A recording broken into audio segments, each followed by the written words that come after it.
Video में आगे बढ़ने से पहले मैं आप लोगों से हाथ जोड़कर रिक्वेस्ट करना चाहूँगा। I know as a commoner हम लोगों को लगता है कि हम बहुत ही पावरलेस हैं, हमारे पास सिस्टम के अगेंस्ट लड़ने के लिए कुछ खास पावर नहीं है, हम तो कोई इन्फ्लुएंशियल पर्सनैलिटी नहीं है, कोई IAS IPS कोई पॉलिटिशियन नहीं है। बट हम लोग कहीं ना कहीं सोशल मीडिया की पावर को अंडर एस्टिमेट कर जाते हैं, जो कि एज अ कॉमनर हमारे पास एक बहुत बड़ा टूल है। इसलिए इस पावर को एक्सरसाइज करने का राइट टाइम यही है। हमारी छोटी सी आवाज़ साथ मिलकर एक बहुत बड़ी गूंज बन सकती है और कोलकाता में जस्टिस दिलवाने के लिए हेल्प कर सकती है। और ये मैसेज मेरी हर वीडियो से पहले चलेगा जब तक कोलकाता में जस्टिस सर्व नहीं हो जाता। Thank you so much guys. What is up guys? Welcome back to the channel। आज है being a full time content creator का 73rd डे। आज है 11th ऑफ सितंबर और मैं जा रहा हूँ दिल्ली टू मुंबई 2 दिनों के लिए, यानी कि आज 11th और कल 12th दोनों दिन मैं मुंबई में हूँगा। और मैं कोशिश करूँगा कि मेरा जितना भी एक्सपीरियंस है मुंबई का वो सब मैं कैप्चर कर पाऊँ इन वीडियोस में और आप लोगों तक लेकर आ पाऊँ। आज मेरी फ्लाइट थी सुबह के 10:15 बजे की और मैं घर से निकल चुका था 7:30 बजे। इतना अच्छा मौसम हो रहा था और मेरे लंबे बाल उड़ रहे थे कि मैंने अपने आप को ऋतिक रोशन समझना शुरू कर दिया फॉर अ मोमेंट। और IGI एयरपोर्ट के बहुत पास पहुंचने तक मौसम ऐसा हो गया था जैसे कोई तूफान ही आ जाएगा। भाई एक बार देखो ये कितने घने बादल छाए हुए हैं यहाँ पे।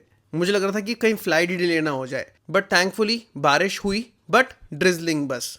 भिगाने के लिए काफ़ी थी पर इतनी नहीं कि फ्लाइट्स डिले करनी पड़े। इसलिए एयरपोर्ट पहुंचकर जान में जान आई। और क्योंकि मैंने कल रात को ही डिजी यात्रा पर वेब चेक इन कर लिया था तो एयरपोर्ट के मेन एंट्री गेट्स पर तो मुझे किसी क्यू में खड़े होने की जरूरत नहीं पड़ी। बट हाँ, एयर इंडिया के काउंटर पर काफ़ी लंबी क्यू थी जहाँ पर मुझे बहुत टाइम लग गया, बट फिर भी बोर्डिंग टाइमली कर ली। फ्लाइट मिस नहीं हुई तुम्हारे भाई की। फ्लाइट में मुझे विंडो सीट तो नहीं मिली, बट सच बताऊं तो मुझे ऐसा कोई खास शौक भी नहीं है विंडो सीट का। और पता है क्या, अंगूर खट्टे होते हैं, तो मुझे रो में बीच वाली सीट मिली थी एंड मेरे आजू बाजू दोनों लोग खर्राटे मार के सो रहे थे। मैंने कहा चलो इनकी नींद डिस्टर्ब करी जाए और मैंने निकाले चिप्स के पैकेट और उनको चबड़ चबड़ करके खाना शुरू कर दिया।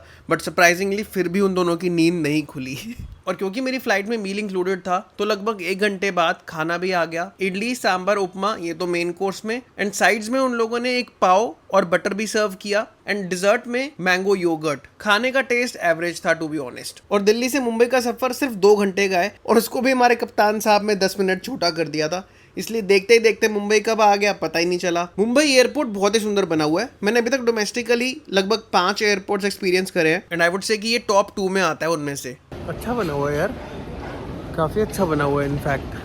इनफैक्ट एयरपोर्ट से बाहर निकल के भी जो एरिया आता है वो भी बहुत ब्यूटीफुल बना हुआ था। छत्रपति शिवाजी महाराज का स्टैचू भी बना हुआ था वहाँ पे। दिल्ली एयरपोर्ट की तरह ही यहाँ पर भी अलग से पिकअप जोन्स बने हुए हैं ओला और उबर के। उसी एरिया में जाकर मेरी कैब भी आ गई और एयरपोर्ट वाले एरिया से बाहर निकलकर जैसे ही मुंबई की गलियां छानी तब समझ आया कि यार this city is a lot different than Delhi, खासकर ग्रीनरी के मामले में। भाई ये टॉल पाम ट्रीज तो आप लोगों को आपको हर गली में हर सड़क पर देखने के लिए मिल जाएंगे और इनको देखकर ही लगता है कि यहाँ की हवा बहुत साफ होने वाली है और AQI बहुत कम होने वाला है। और कम था भी, अराउंड 29 सिर्फ। पहुंच गया गाइस, होटल भी पहुंच गया हूँ। होटल सिर्फ 3 किलोमीटर दूर है एयरपोर्ट से और यहाँ पहुंचने में ऑलमोस्ट आधा घंटा लग गया।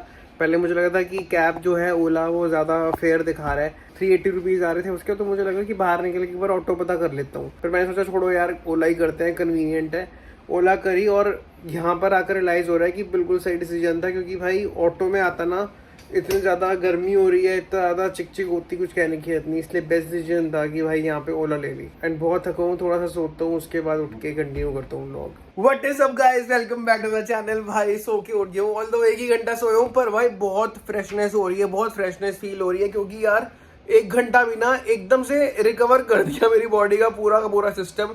और कॉफी पी ली है उठते ही, कॉफी का बल्कि 3 सैशे डालकर, 1 सैशे दूध का डालकर एक बढ़िया सा शॉट बना लिया और भाई एनर्जेटिक फील कर रहा हूँ। आपको मौसम दिखाता हूँ बाहर का। पहले ये देखो भाई, जब से आया हूँ तब से ऐसा ही ठंडा ठंडा मीठा मीठा मौसम बना हुआ है। ऐसे बादल छाए हुए हैं, बारिश नहीं हो रही, तेज हल्की हल्की ड्रिजलिंग होती है। फोटोज वीडियोस खींचने में भी बहुत मजा आ रहा है। वो होती है परफेक्ट लाइटिंग, वो बनी हुई है बिल्कुल मस्त। ये होटल की लॉबी है, यहाँ पे थोड़ी सी कंस्ट्रक्शन भी चल रही है जिसकी खटर पटर हमें सोते वक्त आती रहती है और नींद डिस्टर्ब हो जाती है। और ये कुछ लॉबी से व्यू दिखता है ऐसा, देखो। मुझे नहीं पता सामने कुछ आइकॉनिक जगह है या फिर नहीं, बट अच्छा व्यू है, खुला खुला। भाई जहाँ हम रुके हैं ना एग्जैक्टली उसके सामने गुरुद्वारा है जय बाबे दी। थोड़ा यहाँ पर भी कुछ रेनोवेशन चल रही है, बट ये काफ़ी बड़ा लैंडमार्क है गुरुद्वारा श्री गुरु नानक दरबार। ऑटो राइड भी कर लिए यहाँ पे। और होटल से बाहर निकलकर आई रियलाइज कि मैं बहुत ही ऑस्पिशियस ओकेजन पर मुंबई आया हूँ, क्योंकि भाई आज है गणपति विसर्जन और मैंने रोड्स पे कई जगह पर लोगों को सेलिब्रेट करते हुए देखा।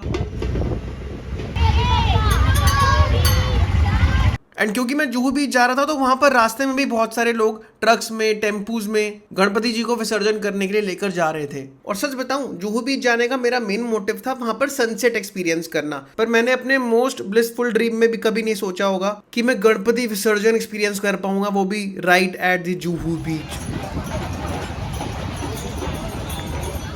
ये ऐसा एक्सपीरियंस था जिसको एक्सप्रेस करने के लिए मेरे पास वर्ड्स नहीं है लिटरली गाइस। एक बार आप खुद देखो यहाँ की रौनक, यहाँ की festivities.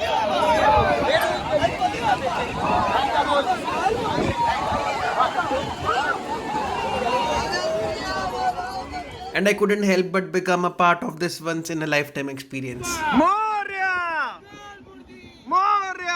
And you know what, मुझे लगा था कि लोग बस समुद्र के किनारे तक ही गणपति बप्पा को विदा करके आ जाएंगे, बट नहीं भाई, लोग बहुत डीप तक जा रहे थे। मतलब इतनी दूर तक चले गए जब तक वो बस एक छोटी सी डॉट की तरह नहीं दिखने लग गए। ये देखो, एक बंदा तो भाई कितनी अंदर तक चला गया, मेरी तो धड़कनें रुक गई थी उसको देखकर। नो डाउट बीच पर हेल्पर स्टाफ भी था, बट स्टिल यार इट शोज कि लोग कितने डेडिकेटेड है अपनी आस्था को लेकर। एंड जैसे कि मैंने बताया कि बीच पर कुछ ऐसे भी लोग थे जिन्होंने एक सर्टेन यूनिफॉर्म सी पहन रखी थी। अब I am new to this city, मुझे नहीं पता कि वो लोग वॉलंटियर्स थे या फिर गवर्नमेंट अप्रूव्ड ऑफिशियल्स थे, बट वो लोग बहुत शिद्दत से अपना काम कर रहे थे।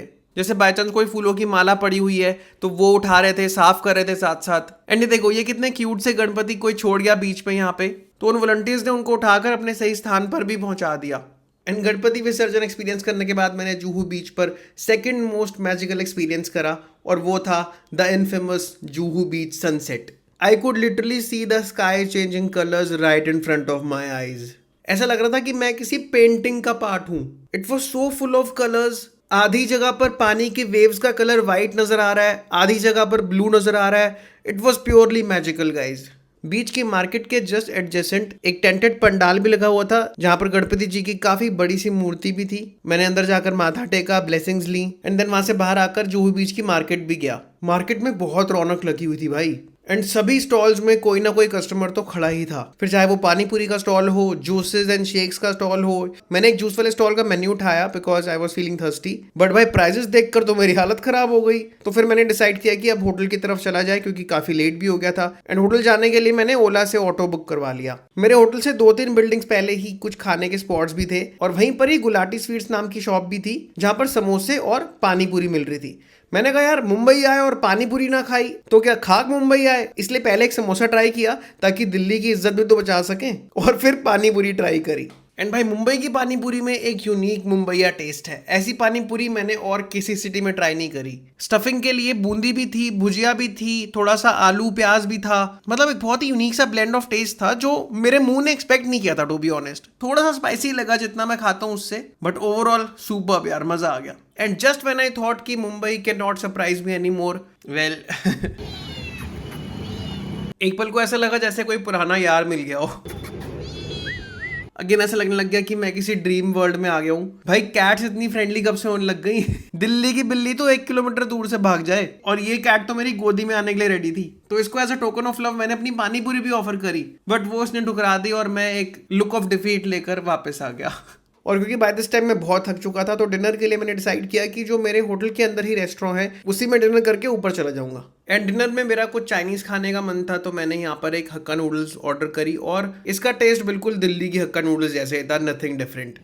चलो भाई, 12 बजे से पहले पहले आज की व्लॉग भी अपलोड हो ही जाएगी, बस 15 सेकंड बचे हैं। डायरेक्ट मुंबई से अपलोड कर रहा तुम्हारा भाई। इस बात के लिए मुझे एक सब्सक्राइब चाहिए भाई, और एक लाइक भी, ठीक है ना। बहुत ज्यादा हेक्टिक डे। अभी तुम लोगों को ना विंडो से व्यू दिखाता हूँ, एंड उसके बाद I will wish you guys good night. जितना खूबसूरत व्यू इस रूम की विंडो से दिन में था, उससे 10 टाइम्स ज्यादा सीरीन, ज्यादा ब्यूटीफुल व्यू रात को आ रहा था। बट यहाँ पर बैठ के आराम से इस व्यू को एंजॉय करने की हिम्मत नहीं हो रही थी, बहुत थकावट हो रही थी। एंड इसीलिए आज की व्लॉग यही एंड करते हैं।